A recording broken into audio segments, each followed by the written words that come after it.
Comes the arrival of Elche today, but perhaps to a greater degree they'll welcome the arrival of the month of November, and with it a chance to turn a new page. It takes something special this season for Barcelona to not only make up that gap, but just to even challenge. Question that the squad has been tested with the injuries, and obviously we know they will be very important for them to get on this all-important run that they need to have.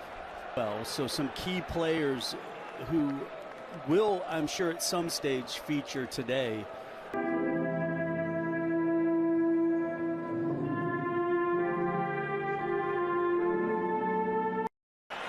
be very keen to make it fine. A comfortable first touch of the ball for Wojciech Szczesny, who, like we just saw in the counterattack, is exactly what Elche are looking. They're still going to be some situations. Frankie de Jong on the end of it. A bit of a lackadaisical final effort from the Dutchman after great work from Yamal. Frankie de Jong still coming up with this match. I think they have Real Madrid coming up as well in the form, both scoring and providing assists. Carrying it while the flag did ultimately come up. Again, one of those delayed flags. When the other side is in possession. But you mentioned Fabus a couple times, and I think what's really important. So much noise off the pitch recently for Lamine Yamal. Doing what he does best, cutting back onto the left foot and finishing with deadly efficiency. Just what he needed, just what Barcelona needed. Close that gap. He doesn't turn 19 until July. Up for Ferran Torres. Easy as you like for Barcelona. Two defensive miscues, and they have been ruthlessly exploited.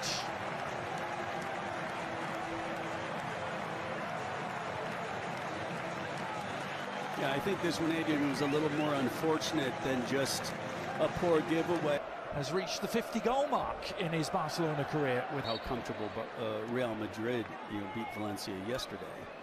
That Iñaki Peña claimed that unchallenged. Peeled away, hadn't he, to the right. Those two, both new arrivals, have been spearheading the Elche attack. Rafa, no problems posed for Szczesny. Yeah, where that's really key for the goalkeepers. Peña, who had started the season, hadn't he, for Barcelona in the absence of Ter Stegen. When you've had criticism, when maybe you said something dumb in the press as well, just goes press every week. Yeah. Not Marcus Rashford much, but they will set up for take two from the corner. Hunting down his own rebound.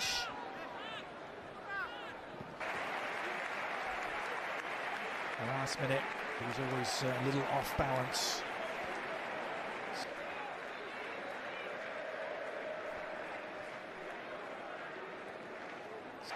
Another corner, nope. Last touch off Yamal, much to hit. Of the experienced players and the elder statesmen, for a decision, and he's going to get it. But this is also kind of a mark of a good side as well. And things like that just show the mark of a very good. Going to get there. Fernandez Mercado sold to New York City FC in MLS for some $10 million. Why? Yeah, everything. I mean, good strike, but it just took too long to develop, and I felt, as we saw in that initial. Bend it. With the right foot, couldn't quite get enough curl. Cleared straight back to him. It's been caught again, and plenty in the crowd thinking that was worthy of it. The last-minute deflection, taking it over the bar. Again, Casado's shot is blocked, and then Yamal's and the teammate Iñaki Peña down to deny him. I don't know if you're necessarily letting them, because you might be thinking you're trying. So that's the last home game for the interesting looking cross. And again, why they haven't scored off. Scoring! It's Rafa Mir who's done it. Rafa Mir reducing the arrears, and Elche are back in business in Barcelona. And it comes at the ideal time, just before the break. 2 goals off of mistakes, and then I thought Barcelona kind of took a little bit off. Scramble clear. Ferran Torres was suddenly in acres of space, slap bang in the middle of the penalty. It's going to go against our Uho. Again, I just don't know how Elche thinks that they can allow. Some players seem to defy the odds. That man, Rafa Mir, who scored with Elche's only shot of that first 45 minutes. And it's the visitors who have made the one change at the start of the second half. Federico and our good friend Alejandro Moreno. What a start that would have been to the second half. Yeah, I'm a little... Mendoza, the substitute, has just come on. The distance to Redic. His clearance goes from one keeper to the other. And Robert Udne got it right that time with the sliding intervention. Alvaro Nunez near post area, getting it clear.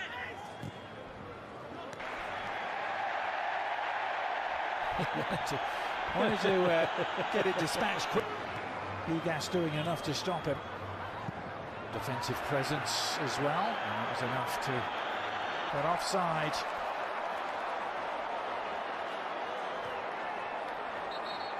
Behind them, also trying to avoid back-to-back defeat. 2-0 up. So yeah, there's a lot of fact. A shooting alley.